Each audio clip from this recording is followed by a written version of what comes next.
Good morning six class बच्चों। आज हम सोशल स्टडीज़ की क्लास में ज्योग्राफी के पाठ 1 को कंटिन्यू करेंगे। Page number 98।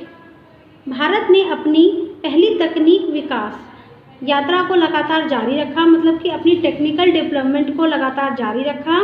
1992 से लेकर 1999 तक 5 प्रक्षेपण अंतरिक्ष में किए, मतलब कि 5 लॉन्च जो थे अंतरिक्ष में किए, जिन्हें इनसेट 2A, 2B, 2C और 2D का नाम दिया गया है। ये सभी उपग्रह भारत में ही निर्मित हुए, मतलब कि जो सारे उपग्रह थे वो भारत में ही बनाए गए। इनकी क्षमता बहुत अच्छी थी। इन उपग्रहों द्वारा देश की संचार व्यवस्था, मौसम विज्ञान एवं दूरदर्शन आदि का संचालन होता है। मतलब कि इन्हीं उपग्रहों के द्वारा संचार व्यवस्था, एक मैसेज को एक स्थान से दूसरे स्थान तक पहुंचाने के लिए इसकी जो व्यवस्था होती है, संचार व्यवस्था होती है, वो उपग्रहों के द्वारा ही होती है। मौसम विज्ञान के द्वारा हम कई प्रकार की जानकारियाँ प्राप्त कर सकते हैं। तापमान के बारे में जान सकते हैं, या फिर हम अगले दिन के या फिर मौसम के बारे में जान सकते हैं। ठीक है, कि आज मौसम ऐसा है तो कल कैसा होगा, कल बारिश होगी या नहीं, या कल गर्मी रहेगी या सर्दी रहेगी। ठीक है बेटे। और दूरदर्शन जो होता है, टीवी पर आप कई तरह के कार्यक्रम देखते हैं और न्यूज़ देखते हैं, कई तरह की जानकारियाँ प्राप्त करते हैं। जो इनका संचालन होता है इन सभी का, वो उपग्रहों द्वारा होता है। इन उपग्रहों में से इनसेट 2E की क्षमता का आधा भाग अमेरिकी सहित विश्व के 104 देशों को बेचा गया। भारत में अंतरिक्ष कार्यक्रम एवं अनुसंधान के लिए बेंगलोर में भारतीय अंतरिक्ष अनुसंधान केंद्र इसरी की स्थापना की गई। आगे देखिए बच्चों, भारतीय वायु के स्क्वाड्रन लीडर राकेश शर्मा ने 1984 ईस्वी में रूसी अंतरिक्ष यात्रियों के साथ, मतलब कि रूस के अंतरिक्ष यात्रियों के साथ जो है अंतरिक्ष में पहला कदम रखा। इसके पश्चात कल्पना चावला भारत की प्रथम महिला अंतरिक्ष यात्री बनी। ठीक है, जो कि अंतरिक्ष में गई।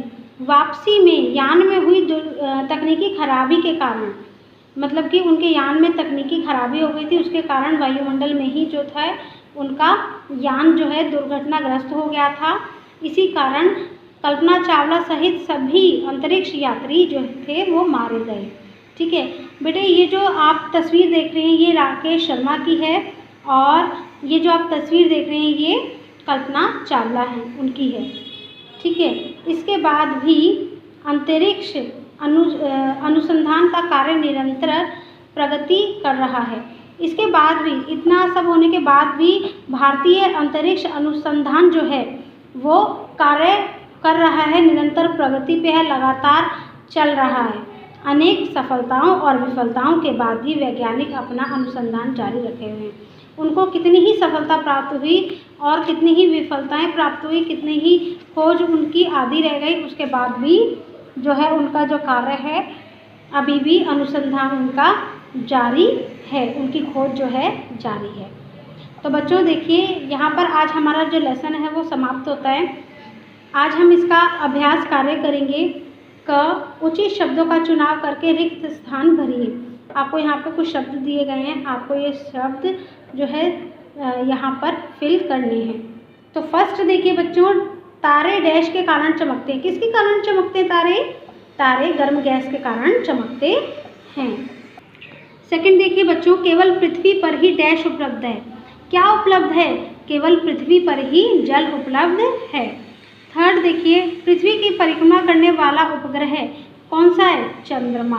पृथ्वी की परिक्रमा करने वाला उपग्रह कौन सा है? चंद्रमा। फोर्थ देखिए, सभी ग्रह जिस मार्ग में परिक्रमा करते हैं उसे क्या कहते हैं? उसे कक्षा कहते हैं। फिफ्थ देखिए, सूर्य द्वारा हमें डैश प्राप्त होती है। क्या प्राप्त होती है? ऊर्जा। और इस ऊर्जा का उपयोग हम कई तरह से करते भी हैं, जैसे बिजली के रूप में और भोजन बनाने के लिए। ठीक है, जैसे सौर ऊर्जा का उपयोग हम करते हैं, बिजली से चलती हैं लाइटें। ठीक है, बिजली की लाइटें सौर ऊर्जा से चलती हैं। और जो है भोजन बनाने के लिए हम सौर कुकर का उपयोग करते हैं, जिसके अंदर भोजन बनाया जाता है। ठीक है, तो सूर्य की ऊर्जा का जो उपयोग हम कई प्रकार से करते हैं। तो आगे देखिए बच्चों, निम्नलिखित प्रश्नों के उत्तर दीजिए। अब आपको ये कुछ प्रश्न हैं, इनके उत्तर देने हैं। फर्स्ट देखिए बच्चों, सौर मंडल किसे कहते हैं? तो देखिए बच्चों, सौर मंडल का शाब्दिक अर्थ है सूर्य का परिवार। ठीक है, सूर्य और उनकी परिक्रमा करने वाले ग्रह और उपग्रह को सौर मंडल कहते हैं। मतलब कि सूर्य और उनकी परिक्रमा करने वाले जो भी ग्रह होते हैं और जो उपग्रह होते हैं उनको हम क्या कहते हैं? सौरमंडल कहते हैं। प्रश्न 2 देखिए बेटे, तारामंडल से आप क्या समझते हैं?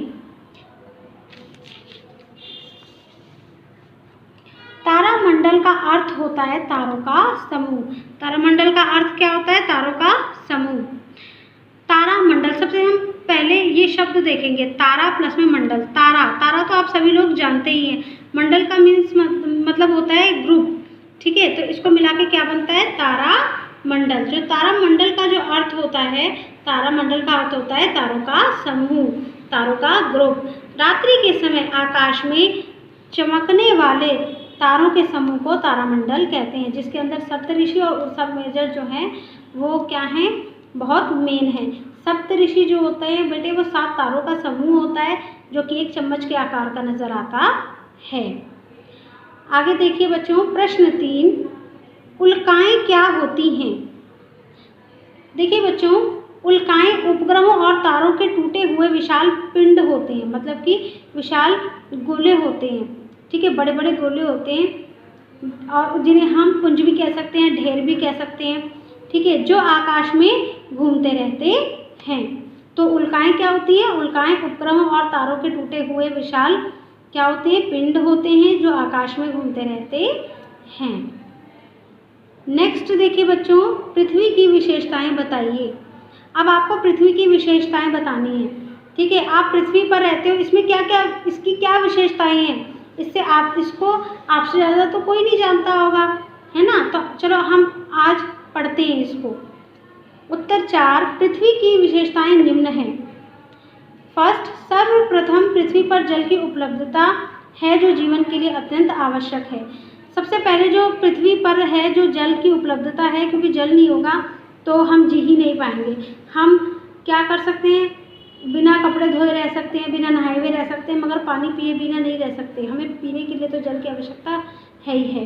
तो पृथ्वी पर जल की उपलब्धता है, जो जीवन के लिए अत्यंत आवश्यक है।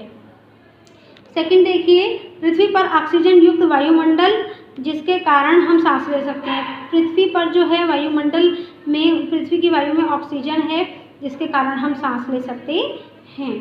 थर्ड देखिए, पृथ्वी पर वनस्पति एवं जीवनोपयोगी संसाधनों की भरमार। मतलब कि देखो, पृथ्वी पर वनस्पति, यहाँ पर इतने सारे पेड़ पौधे हैं और पेड़ पौधों से क्या मिलता है? हमें खाने के लिए भोजन मिलता है। ठीक है, जो जीने के लिए बहुत ही उपयोगी है और यहाँ पर संसाधनों की भरमार है। ठीक है, नेक्स्ट देखिए बच्चों, फोर्थ है, पृथ्वी का औसत तापमान 15 डिग्री से सेल्सियस है। मतलब कि पृथ्वी का जो तापमान है वो 15 डिग्री सेल्सियस है, जो कि जीवन के लिए अत्यंत आवश्यक है। तो ये जो विशेषताएं हैं, ये पृथ्वी की हमारी की विशेषताएं हैं। नेक्स्ट देखिए बच्चों, प्रश्न 6, धूमकेतु क्या है और यह कब दिखाई देता है? प्रश्न 5 हम इसके बाद करेंगे। ठीक है, तो प्रश्न 6 करेंगे पहले। धूमकेतु हम समझेंगे क्या है और ये कब कब दिखाई देता है। तो देखिए बच्चों, जो धूमकेतु जो है वो सामान्य भाषा में, धूमकेतु को सामान्य भाषा में हम पुच्छल तारा कहते हैं।